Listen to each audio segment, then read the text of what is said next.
Mais uma vez, bom dia, irmãos. Bom dia. Evangelho de João, capítulo 17. Praticamente todos os irmãos que vieram aqui na frente, eles falaram a mesma coisa. Eles disseram como é bom a gente estar aqui. Como é bom a gente estar reunido como igreja. Aqui estão representadas 3 congregações: Gereissati 1, Residencial e Colônia. Há muito tempo a gente não tinha essa comunhão assim, né, Rocha? Há muito tempo. E é por isso que aqueles irmãos que vieram aqui na frente praticamente falaram a mesma coisa. É muito bom estarmos aqui hoje. Isso mostra que, apesar dos pesares, apesar de nós, apesar das nossas falhas, Deus age, Deus trabalha, e Ele ainda ouve as nossas orações. E é justamente por causa disso, do agir de Deus, do trabalhar dele e dele ouvir as nossas orações, que nós estamos aqui hoje reunidos como igreja.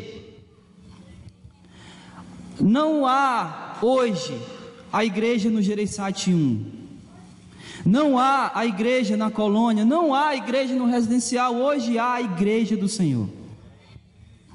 Nós estamos reunidos aqui como um povo, o povo de Deus, a igreja universal, a igreja católica. E quando eu digo universal e católica, eu não estou me referindo às instituições.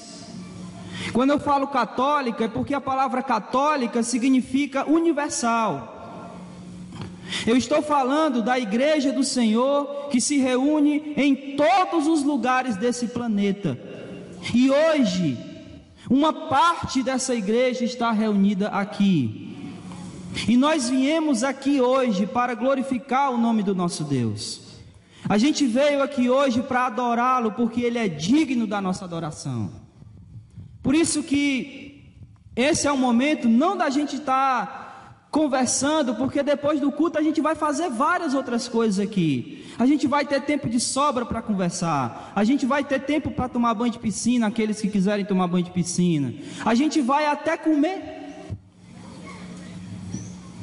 Mas o nosso objetivo maior aqui, irmãos, é adorar esse Deus, é glorificá-lo, é ouvir a sua voz, ouvir a sua palavra, e sairmos daqui edificados, não apenas pela comunhão, que é maravilhosa, mas sairmos daqui edificados porque nós cumprimos o objetivo de adorar esse Deus essa manhã. Eu ia dizer essa noite.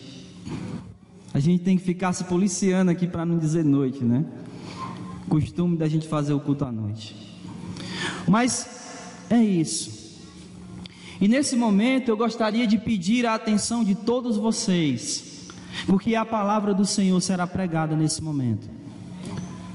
E eu gostaria de pedir a atenção e o respeito pela palavra de Deus.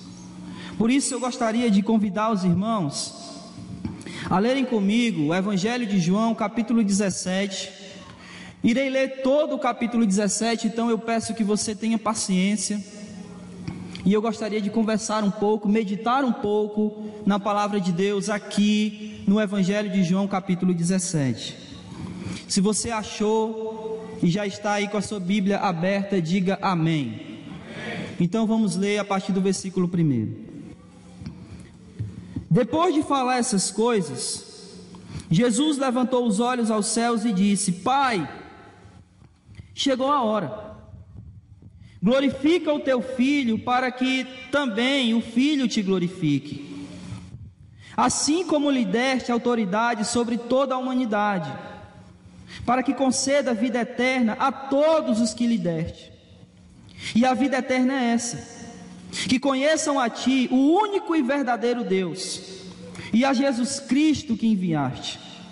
Eu te glorifiquei na terra, completando a obra que me encarregaste. Agora, pois, glorifica-me, ó Pai, junto de ti mesmo, com a glória que eu tinha contigo antes que o mundo existisse. Manifestei o teu nome aos homens que do mundo me deste. Eram teus, e tu os destes a mim, e eles obedeceram a tua palavra. Agora sabem que tudo quanto me deste vem de ti, porque lhes transmiti as palavras que tu me deste, e eles acolheram e verdadeiramente reconheceram que vim de ti, creram que tu me enviaste. Eu rogo por eles, não rogo pelo mundo, mas por aqueles que me deste, pois são teus. Todas as coisas que me pertencem são tuas, e as que te pertencem são minhas, e neles sou glorificado. Não estarei mais no mundo, mas eles estão no mundo, e eu vou para ti. Pai Santo, guarda-os no teu nome que me deste, para que sejam um assim como nós. Enquanto eu estava com eles, eu os guardei e os preservei no teu nome que me deste. Nenhum deles se perdeu, senão o filho da perdição, para que se cumprisse a Escritura. Mas agora vou para ti, e digo isso enquanto estou no mundo, para que eles tenham a minha alegria em plenitude. Eu lhes dei a tua palavra. O mundo os odiou, pois não são do mundo, assim como também não sou. Não rogo que eu os tire do mundo, mas que eu os guarde do maligno. Eles não são do mundo, assim como eu também não sou. Santifica-os na verdade. A tua palavra é a verdade.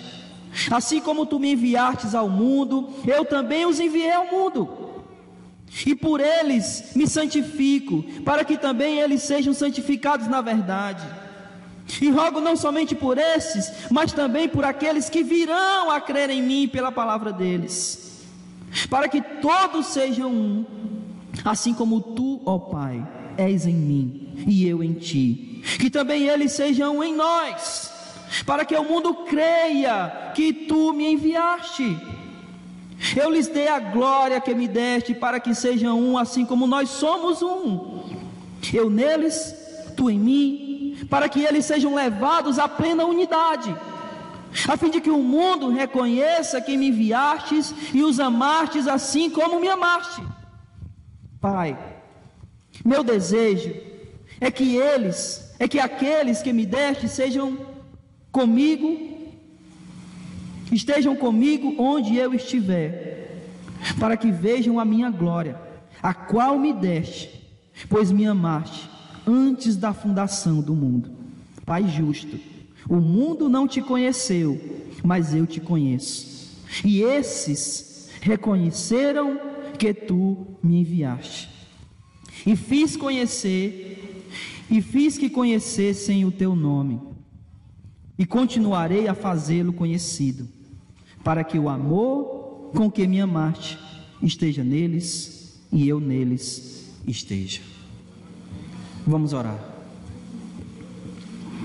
Senhor Deus e Pai, nós rogamos nesse momento a tua misericórdia, rogamos a tua graça, rogamos o teu amor, pedimos que o Senhor tenha misericórdia de cada um de nós e que a tua palavra ela penetre em nosso coração. Pedimos que o Senhor derrame sobre nós a tua graça, para que a tua palavra seja penetrada em nosso coração. Nos concede essa graça e essa dádiva, de que a tua palavra entre em nosso coração, não apenas em nossos ouvidos, que ela não fique apenas na nossa audição, mas que ao ouvirmos a tua palavra, ela penetre no mais profundo do nosso ser, para que assim o nosso coração, a nossa vida seja modificada pelo poder da tua palavra, mediante a ação do teu Espírito Santo, que se faz presente nesse lugar. Desde quando chegamos aqui, desde quando entoamos a primeira oração, desde o primeiro cântico, nós sabemos que o teu Espírito está a agir para que esse culto seja conforme a tua vontade. e não conforme a nossa. Portanto, Senhor, nós ainda clamamos, no nome do nosso Senhor Jesus, que o Teu Espírito prepare o nosso coração, tira de nós o coração de pedra, e transforma esse coração de pedra num coração de carne, prepara o solo rochoso do nosso coração, e o transforma em campos férteis, para que a semente da Tua palavra germine e dê frutos. Esse é o nosso pedido, Senhor, essa é a nossa oração nessa manhã. Todavia, que seja feita a Tua vontade, hoje e para todos sempre. Amém, Jesus. O texto que nós lemos nesse momento fala da oração sacerdotal de Jesus. Jesus, ele havia acabado de proferir um discurso acerca do Consolador. Ele disse que iria para o Pai e que iria enviar outro Consolador, que nós cremos e sabemos que é o Espírito Santo de Deus. E a partir daqui, depois desse discurso que ele havia feito sobre o Consolador, ele faz essa oração. Após essa oração, Jesus sabia que ele iria ser traído por Judas, ele sabia que ele iria ser preso, julgado, condenado à morte, iria ser crucificado e morto. Tudo isso Jesus estava mais do que ciente. E é por isso que ele começa a oração dizendo: é chegada a hora desses acontecimentos chegou, a hora de ser traído chegou, a hora de ser julgado e condenado chegou, a hora de morrer chegou.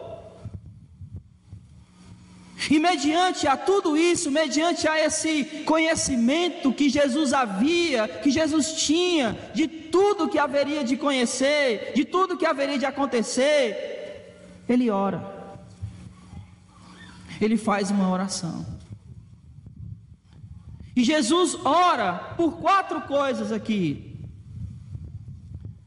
Jesus ora para que o Pai glorifique o nome dele. Jesus, ele ora para que o nome de Deus seja conhecido.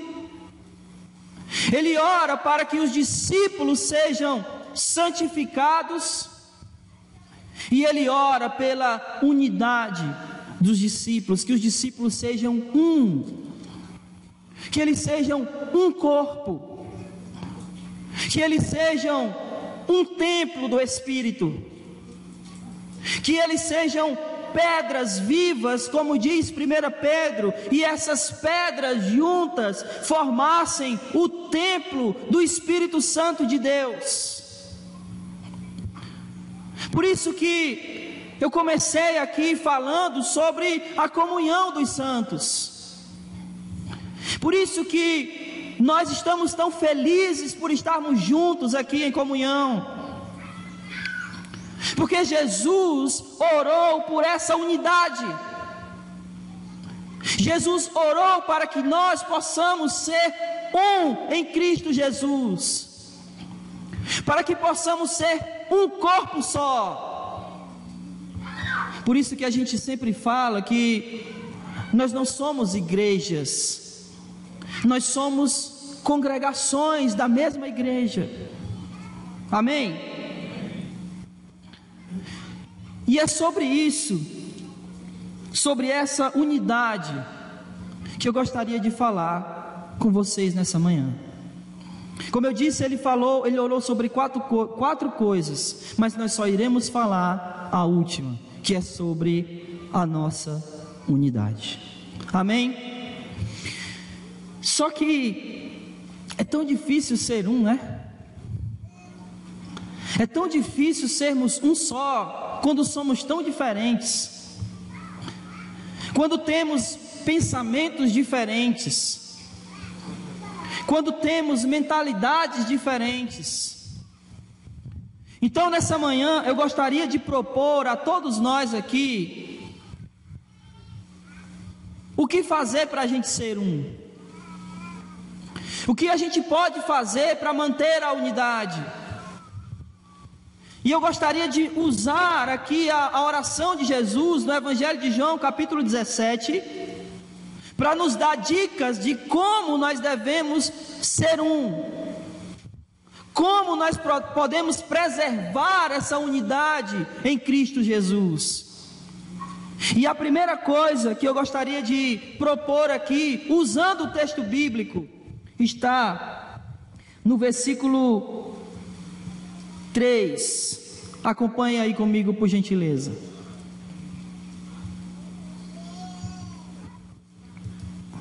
Ele diz assim: e a vida eterna é essa, que conheçam a Ti, o único e verdadeiro Deus, e a Jesus Cristo que enviastes. Se nós queremos preservar a nossa unidade, nós precisamos conhecer a Deus. E talvez você olhe para mim agora e diga: mas eu não conheço. E eu respondo para você: eu não sei. Eu não sei, eu não estou no seu coração, eu não estou na sua mente. Mas quando eu falo de conhecer a Deus, eu não estou falando de ouvir falar sobre. Eu estou falando de conhecer a Ele de verdade. Talvez as pessoas mais conhecidas do nosso país sejam o presidente da República. Como é o nome dele? Como? Barack Obama, né? Michel Temer. E o principal jogador de futebol da nossa seleção, quem é? Quem? Há controvérsias, né? Neymar. Você sabe quem é Michel Temer? Você sabe quem é Michel Temer? Sim. Você sabe quem é o Neymar? Mas você poderia dizer que os conhece? Não é desse tipo de conhecimento que eu estou falando. Eu não estou falando conhecer a Deus de ouvir falar. Eu estou falando de conhecê-lo de verdade, quem Ele é. De saber que Deus Ele ama, mas Ele também é justo. De saber que Ele não tolera pecados, porque Ele é santo. De saber que Ele nos ama incondicionalmente. E é exatamente por nos amar que Ele nos corrige. É saber quem Deus é de verdade. Não é ouvir falar de Deus, mas ter comunhão com esse Deus, ter intimidade com esse Deus, obedecer esse Deus. É desse tipo de conhecimento que eu estou falando aqui. Porque se nós não buscarmos esse tipo de conhecimento, jamais preservaremos a nossa unidade. Porque talvez possamos estar servindo deuses diferentes. Se não buscarmos a Deus por quem de fato Ele é, e não por aquilo que achamos que Ele é, serviremos a deuses diferentes. Dê uma olhada novamente no texto que a gente leu, versículo 3. Ele diz algo interessante. Ele diz o seguinte: que conheçam a Ti. Mas ele não para por aí. Ele diz: o único e verdadeiro Deus.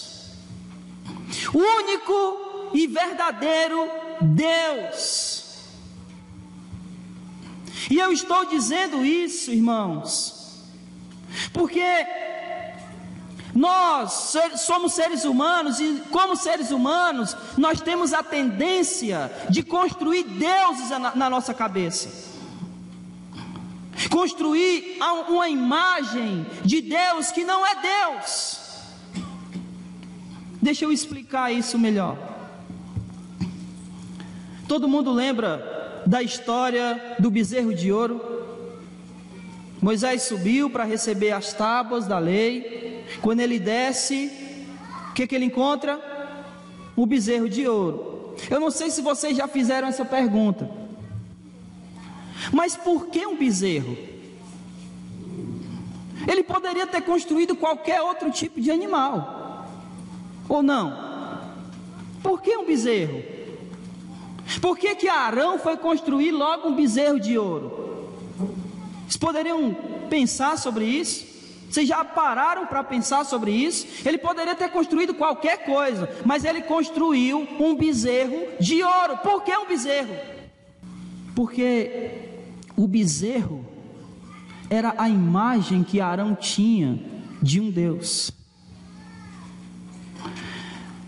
A vaca, ou Apis, era um deus egípcio. E eles estavam saindo da onde? Da onde? A imagem que Arão tinha de um Deus era um bezerro, era uma vaca. Então ele constrói a imagem que ele já tinha de um Deus na sua cabeça. Antes dele formar aquela imagem física, Arão já tinha a imagem de um Deus na sua mente. É desse tipo de coisa, desse tipo de imagem que eu estou falando. Talvez a imagem que nós temos de Deus não seja o Deus único e verdadeiro. Talvez a imagem que a gente tem de Deus seja um Deus gênio da lâmpada, que nós esfregamos a lâmpada, ele aparece e ele nos concede 3 desejos.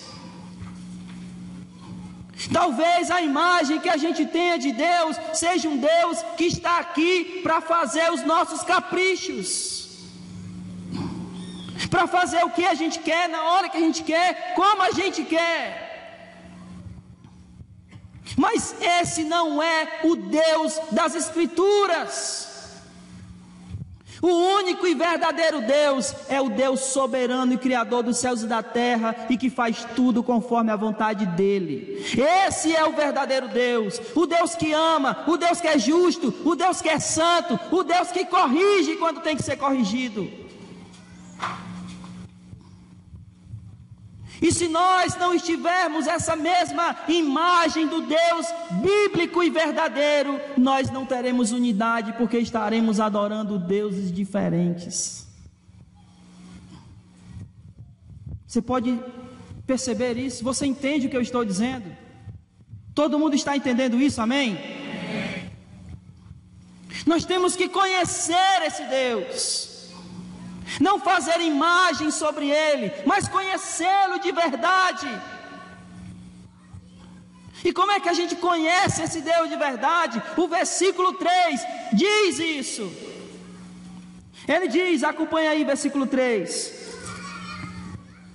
A vida eterna é essa, que conheçam a ti, o único e verdadeiro Deus, e a Jesus.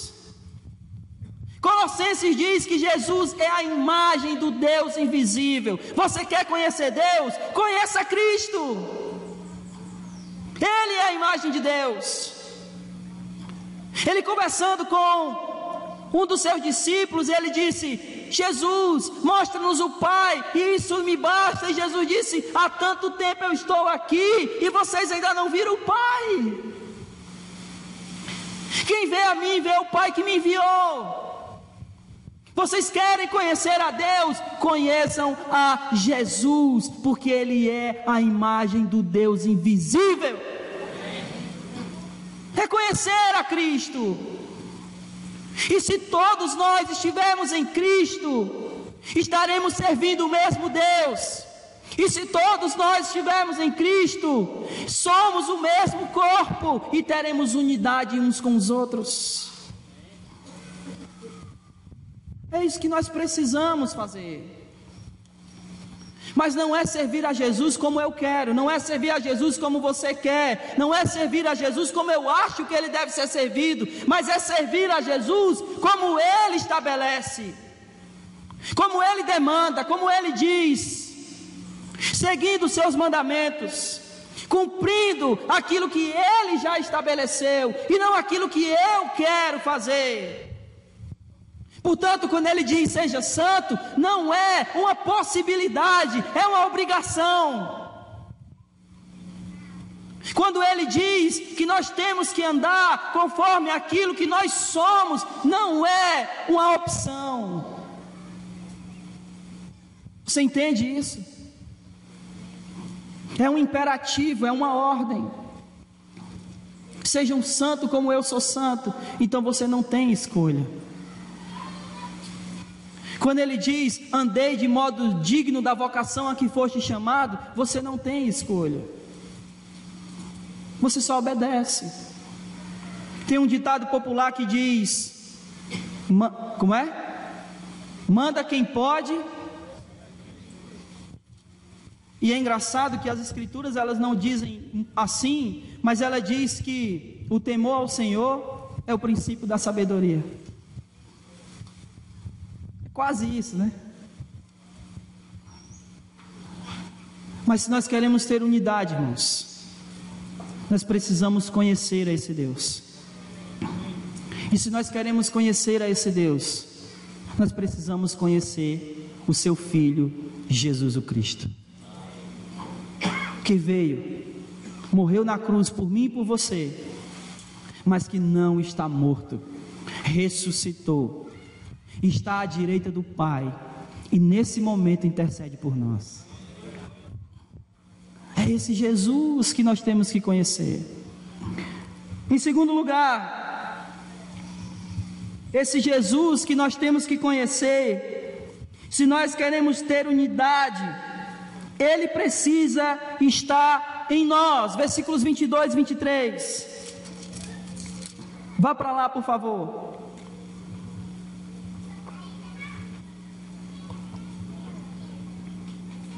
Diz assim: eu lhes dei a glória que me deste, para que sejam um, assim como nós somos um. Eu neles, tu em mim, para que eles sejam levados à plena unidade. Se nós queremos unidade, esse Cristo, que é a imagem de Deus, precisa estar em nós, para que Ele estando em nós, a sua glória seja manifestada através da minha e da sua vida. Quando as pessoas olharem para nós, porque Cristo está em nós, a glória de Deus se manifestará através da sua vida. Por isso que nós precisamos de santidade. Como é que a glória de Deus vai se manifestar em nós se a gente não vive uma vida santa? Como é que a glória de Deus se manifestará em mim e em você se a gente vive uma vida pecaminosa? Como é que a glória de Deus vai se manifestar em mim e você, jovem, se você vive fornicando com a sua namorada? Como é que a glória de Deus se manifestará em mim e você, casado, se você vive olhando para as outras mulheres e desejando ela no seu coração? Como é que a glória de Deus vai se manifestar em mim e você, se você não consegue passar um dia sem acessar um site pornográfico? A glória de Deus precisa se manifestar em nós, porque Cristo está em nós. E se Ele está em nós, nós devemos viver uma vida santa, para que a glória de Deus se manifeste através de nós. Como é que nós vamos manifestar a glória de Deus, se nós saímos por aí esbanjando sensualidade, irmãos, mostrando os decotes que vão quase no umbigo, mostrando as pernas de uma maneira como se fosse uma liquidação de carne? Como nós seremos santos assim? Eu falei para você que a santidade é um imperativo, é uma ordem, não é uma opção. se nós queremos viver uma vida que glorifica a Deus, que mostra a glória de Deus, que expõe, que manifesta a glória de Deus, nós precisamos viver vidas santas. E não é uma opção, é uma ordem. E a ordem não é minha.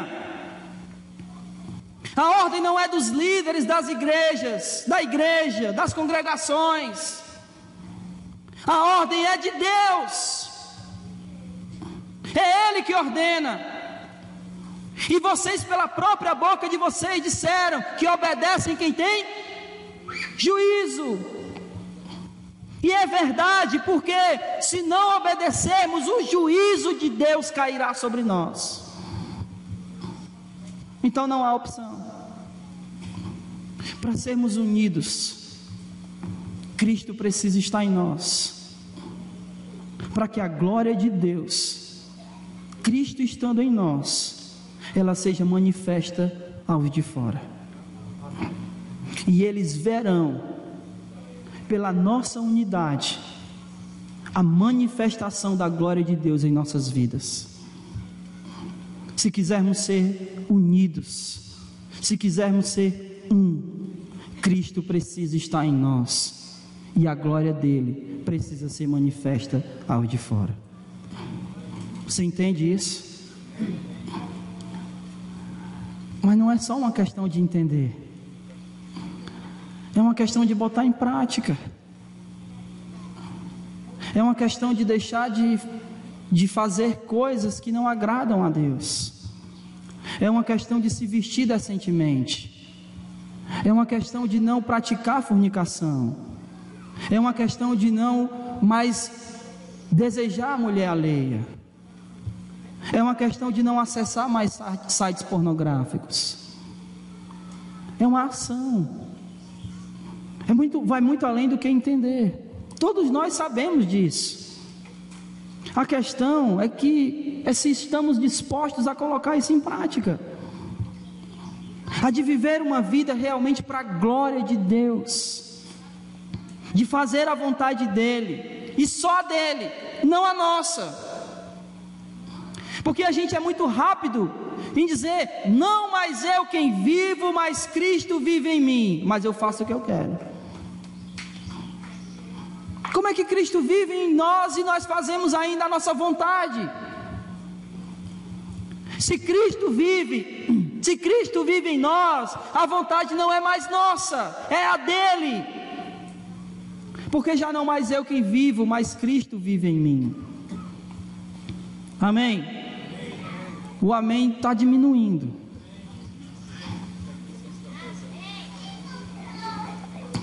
Quero deixar bem claro, irmãos, que a minha intenção não é apontar erros de ninguém. A minha intenção é nos fazer ser conscientes dos nossos erros. E depois de uma vez conscientes dos nossos erros, buscarmos em Deus essa correção, para vivermos de acordo com a vontade dEle. Essa é a intenção aqui. Não é apontar o dedo e julgar as pessoas, mas é dizer: olha, se você está assim, Deus pode te corrigir, Deus pode te restaurar. Você crê assim?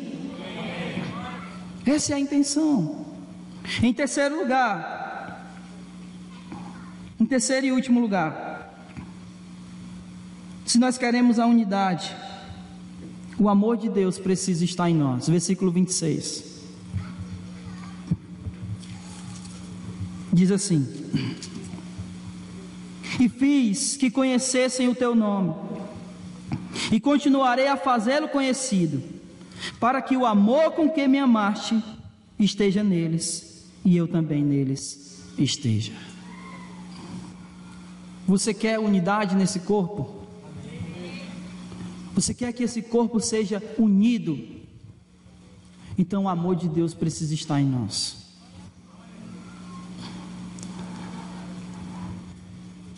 Que amor é esse?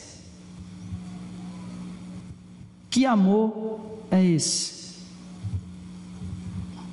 É um amor que perdoa, independente da ofensa. É um amor que está disposto a morrer por nós. É um amor que não ama baseado no que o outro faz ou deixou de fazer. Esse é o amor de Deus. O que nós precisamos pensar e meditar hoje é se é esse tipo de amor que eu estou amando, que eu estou vivendo. Pense com você. Por quantas pessoas na sua congregação, na congregação que você faz parte, por quantas pessoas lá você daria a sua vida? Por quantas? Uma? Duas? Pelo seu filho, pela sua filha? Por quem você daria a sua vida? Porque é esse tipo de amor que nós temos que ter, um amor que dá a vida. Jesus disse: eu dou a vida pelas minhas ovelhas. E eu não estou aqui convocando ninguém para ir para a cruz. Eu estou falando aqui de nos colocarmos no lugar uns dos outros. De quando alguém nos magoa, nos fere, nos machuca, eu tento perceber a intenção e a motivação pela qual ele fez ou ela fez isso. Me colocar no lugar do outro, saber o porquê. Até porque nós também ferimos, magoamos e ofendemos. E quando ferimos, magoamos e ofendemos, queremos perdão. Mas quando somos magoados, feridos e ofendidos, não queremos perdoar. Então que amor é esse que nós estamos dizendo que temos? Porque não é o de Deus. Que amor é esse que dizemos que temos quando não queremos servir uns aos outros? Jesus disse, ao lavar os pés dos discípulos: vocês me chamam Senhor e Mestre, e de fato eu sou, mas hoje eu estou aqui lavando os pés de vocês, para que vocês façam isso uns com os outros. Nós precisamos amar com servidão. E servir a quem? O líder da igreja, o presbítero da igreja, o evangelista da igreja? Não, ou melhor, não somente, mas servir desde o maior, considerado o maior, até o menor. Servir as crianças, servir aqueles irmãos que a gente de alguma maneira não tem aquela autoridade, vamos dizer assim, na congregação. Servir a todos, dar a vida por todos, se sacrificar por todos. É desse tipo de amor que eu estou falando. E é esse tipo de amor que mostra para os outros que de fato nós somos um só corpo, uma só unidade. Jesus disse, João 13:35: nisso o mundo vos conhecerão que sois meus discípulos, se vos amarem uns aos outros. Vocês querem ser unidos? Amem, mas amem como Cristo amou a igreja, se entregando por ela, servindo-a, sem olhar, sem buscar. Espera aí, deixa eu ver aqui se o Rocha merece o meu serviço. Espera aí, estou analisando aqui o Rocha. Rocha se encontrou em falha, não merece meu amor. É assim que Deus ama? Porque se Ele dependesse de nós, Ele não nos amaria. Se Deus dependesse de olhar para mim e para você e procurar nossas qualidades para nos amar, não existe nada que faça, que atraia o amor de Deus.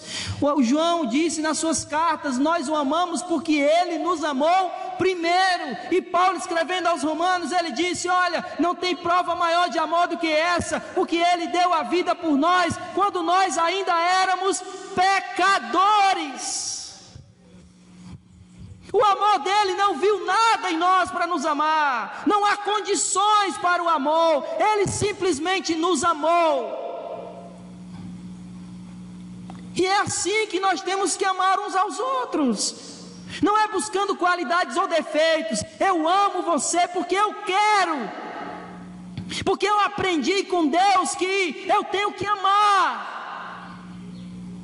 eu tenho que servi-lo, eu tenho que me sacrificar por você, não porque você tenha qualidades, não porque você tenha valor, mas porque Deus me amou e Ele me ensinou que eu tenho que amar igual.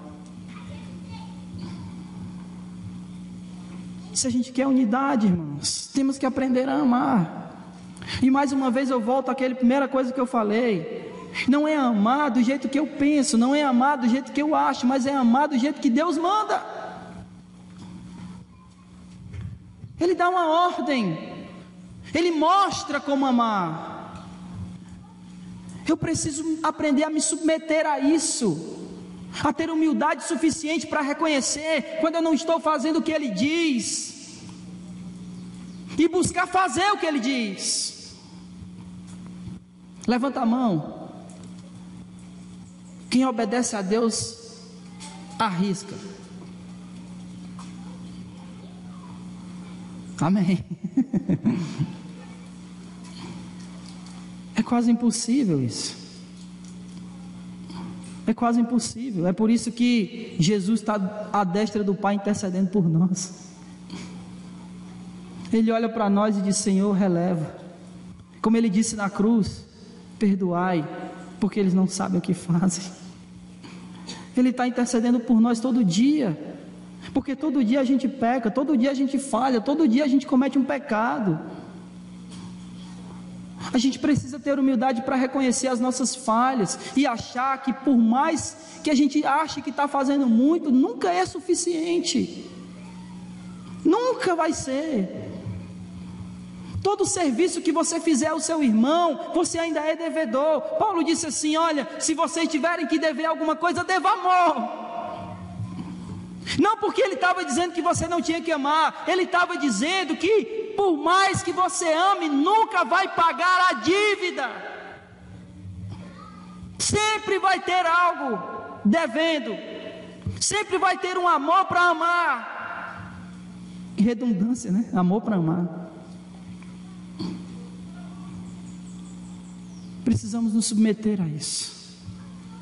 E se nós queremos, de fato, uma unidade nessa igreja, nós precisamos amar como Deus amou. Amém? Nos submetendo ao Pai como Ele se submeteu. Então, só recapitulando, se nós queremos a unidade na igreja, em primeiro lugar, o que nós temos que fazer?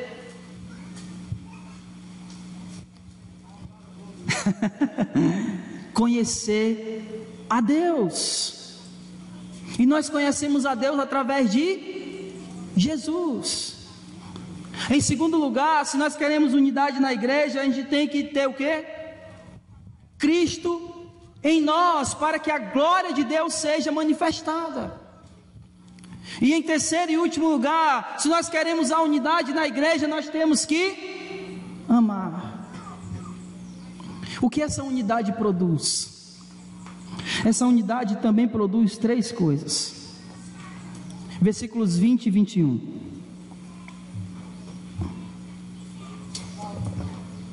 Essa unidade vai produzir três coisas.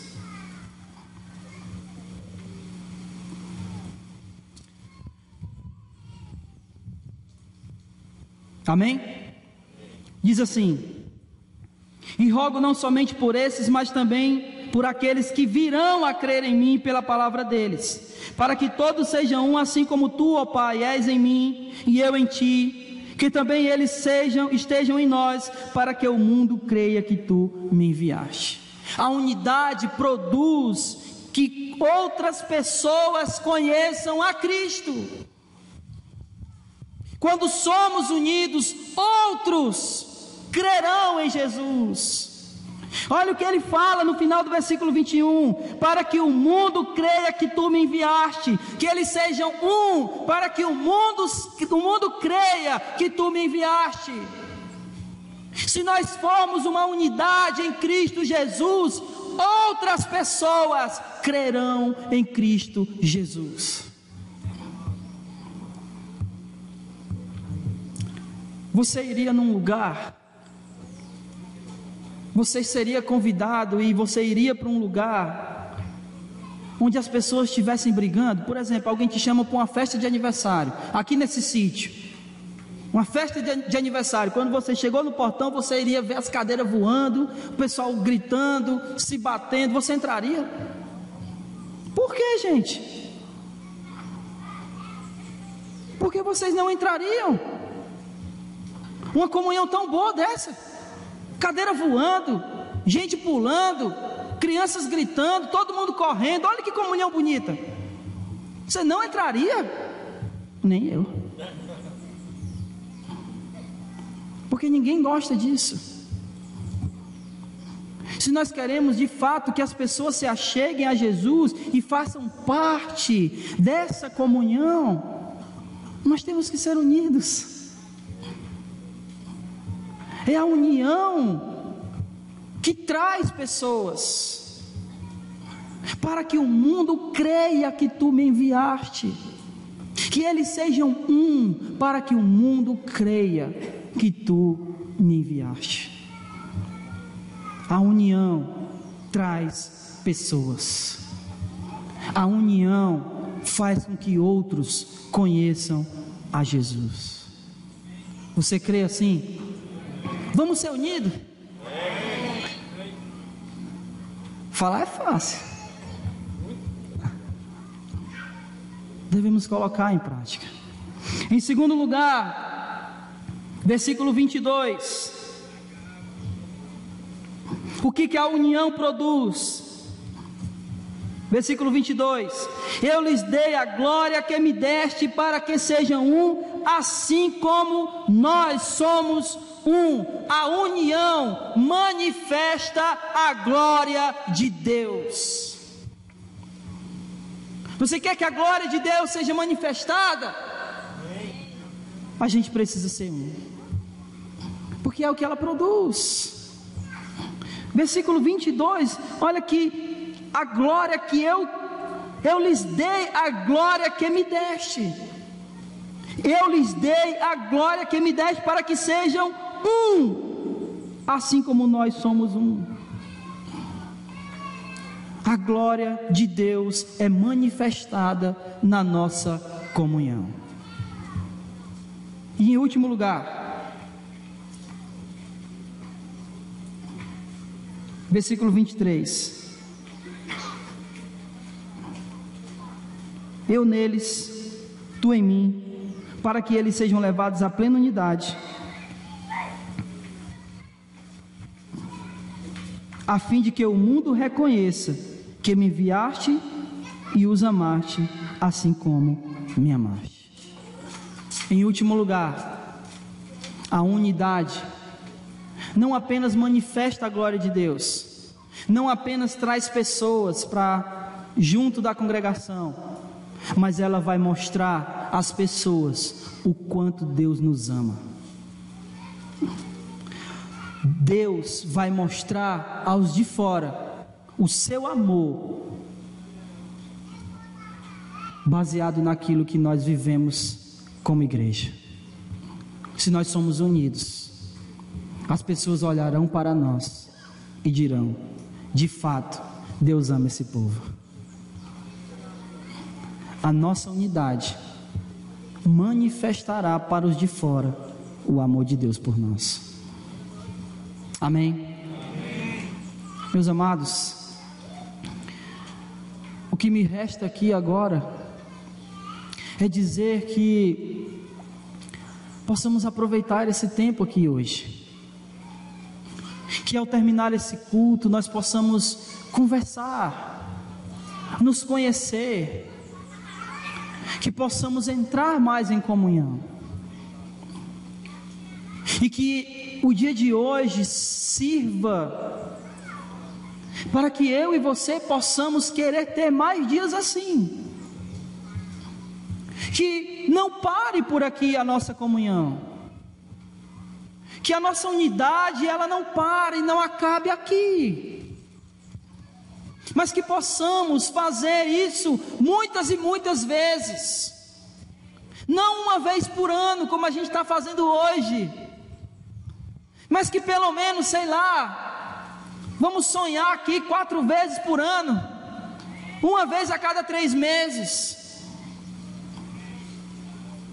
vamos nos unir, trabalhar juntos, viver em unidade, viver em comunhão,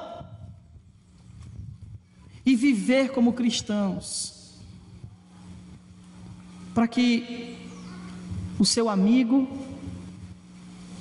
a sua mãe, o seu pai, os seus irmãos, a sua família, que ainda não conhecem esse Deus, eles possam vir a conhecer, e quando eles chegarem nessa comunhão, eles vejam que nós somos diferentes, que não somos como o mundo, estamos no mundo, mas não somos como ele, que aqui de fato somos uma família, que se ama, que se sacrifica e que serve uns aos outros.